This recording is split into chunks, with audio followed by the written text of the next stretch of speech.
board the train standing on.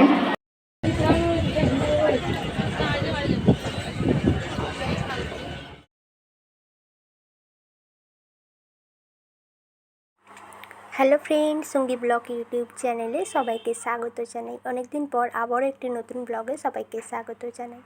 তোমরা এই স্টেশনটা দেখে বুঝতেই পারছো যে এটা হাওড়া স্টেশন। হ্যাঁ, আমি একটু গিয়েছিলাম হাওড়া, সেখানেরই কিছু কিছু মুহূর্ত আমি তোমাদের সঙ্গে শেয়ার করব।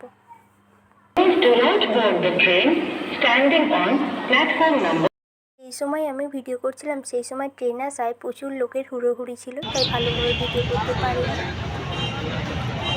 তো স্টেশন থেকে বেরিয়ে আমরা বড়বাজারে যাওয়ার সময় এই মন্দিরটা দেখতে পেলাম।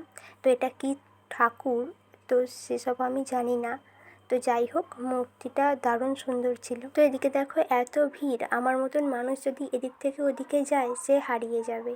তো এত মানুষের ভিড়, এত মানুষের এখানে তাড়াহুড়ো যে একটু এদিক থেকে ওদিক সরলেই যে আর খুঁজে পাওয়া যাবে না।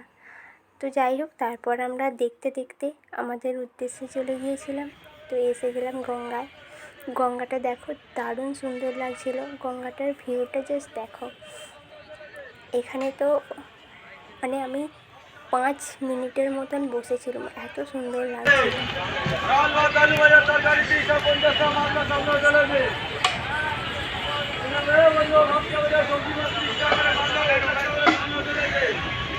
তো তারপর দেখতে দেখতে আমরা চলে এলাম হাওড়ার ব্রিজে।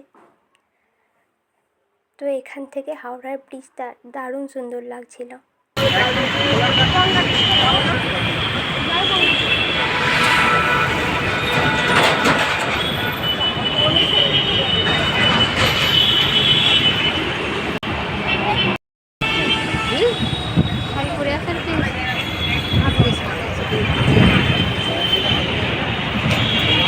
এখান থেকে সূর্যটাকে কত সুন্দর লাগছে।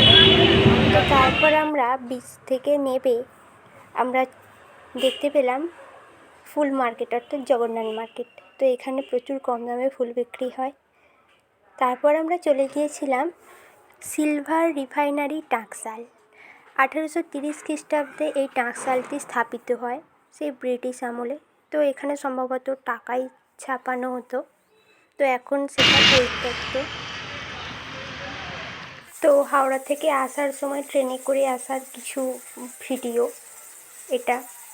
তো যাই হোক আমি যেটুকুন পেয়েছি অল্প অল্প করে ভিডিও করেছি, কারণ ওখানে এত মানুষের ভিড় ছিল, তো সেই জন্য আমি ভালো করে ভিডিও করতে পারিনি।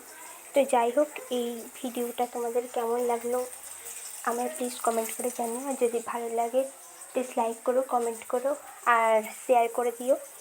তো আবার নেক্সট কোনো ব্লগে তোমাদের সঙ্গে শীঘ্রই দেখা হচ্ছে। ততক্ষণ পর্যন্ত তোমরা সুস্থ থেকো, ভালো থেকো, টেক কেয়ার, টাটা।